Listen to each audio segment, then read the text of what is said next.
This is Donald Hanson with You Don't Know Jersey. Wayward Pines, Season 1, Episode 8. Questions, Answers, and Predictions. Of course, the first question answered was that Ben is alright. He looked pretty bad in the last episode, but here he looks like way better and he's going to be fine.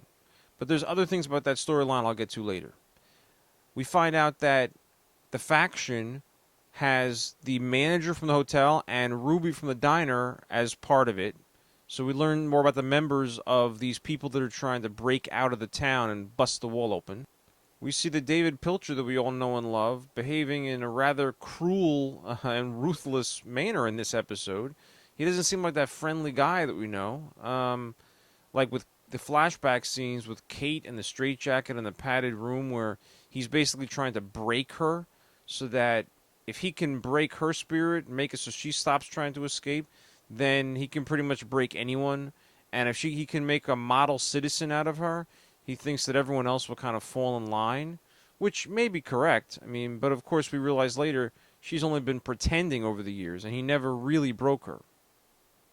Why is Megan trying to pit Ben against his father, Ethan?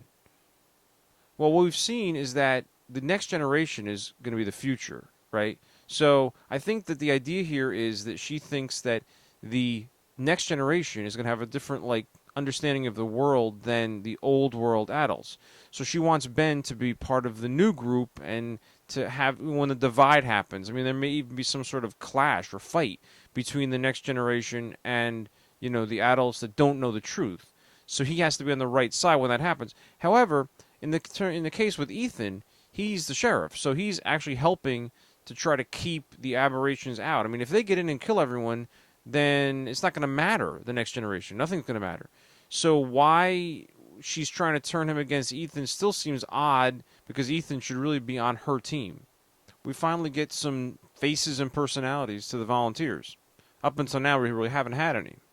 So here's something interesting, very interesting question that we pose. When Pam is interviewing the volunteers, we discover that Reggie and Dina are married and have a kid.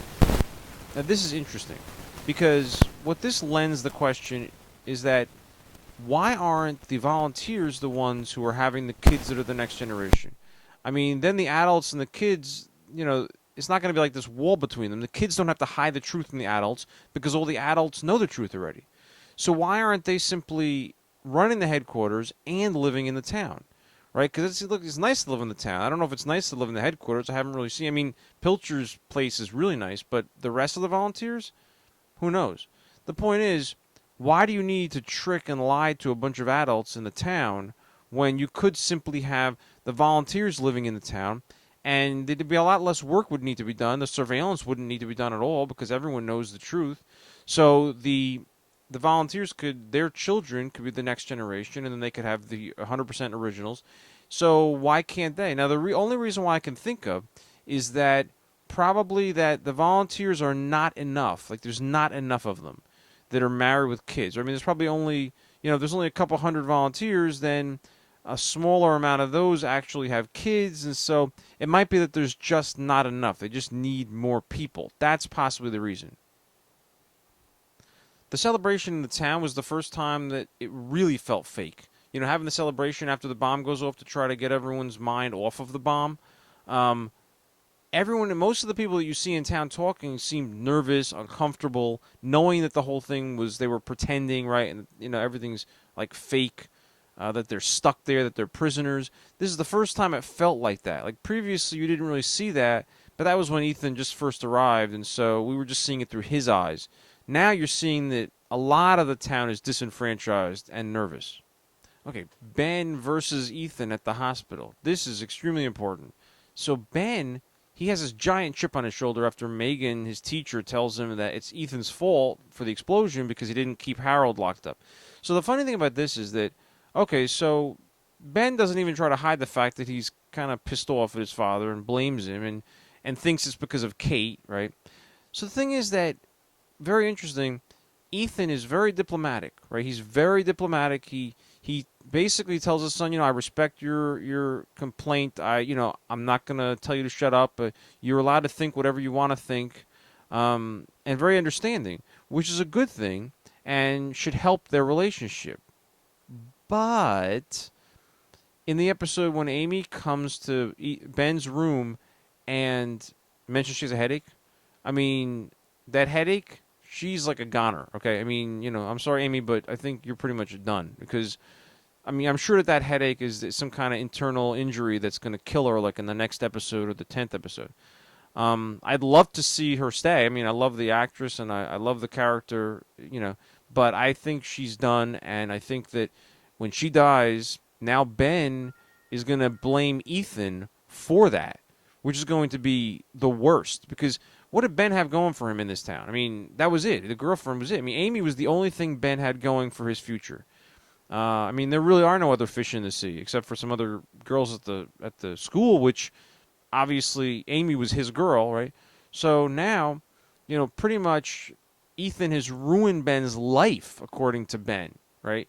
So that is going to create a huge divide, and there's going to be a huge clash there. I don't know what's going to happen, but that's serious.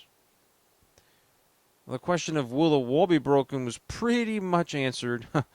So the guy with the truck who wanted to bury his friend, like, in free soil, not like behind the wall. I don't think he's been drinking any beers by the bay, in San Francisco. I don't think he's gonna make it. So he's done. But the thing is that with the hole in the wall now, the truck is kind of wedged in there. So the question is, will the aberrations be able to make it in, like squeeze around the truck, somehow climb into the truck and go through the truck? Probably. I mean, I'm betting at least some will get in. Maybe not a lot, but some will get in, and that's going to create a great, really tense ninth or 10th episode where you don't know if the aberrations are going to be stalking, like, through, walking through the town, attacking people in their homes. Who knows, right? The only thing about that, though, is that they're going to have to find, I think they probably know the wall's broken. I'm not sure if they know it's broken or not, but they're going to need to go over there and fix that. The question is how many aberrations are going to get in, how many people are going to die before they fix it. So Ethan's going to have his hands full with this. We don't know what's going to happen exactly, but I do think people are going to die. Be funny if Amy died from an aberration and not the headache thing, and the headache thing was just a red herring. That'd be interesting.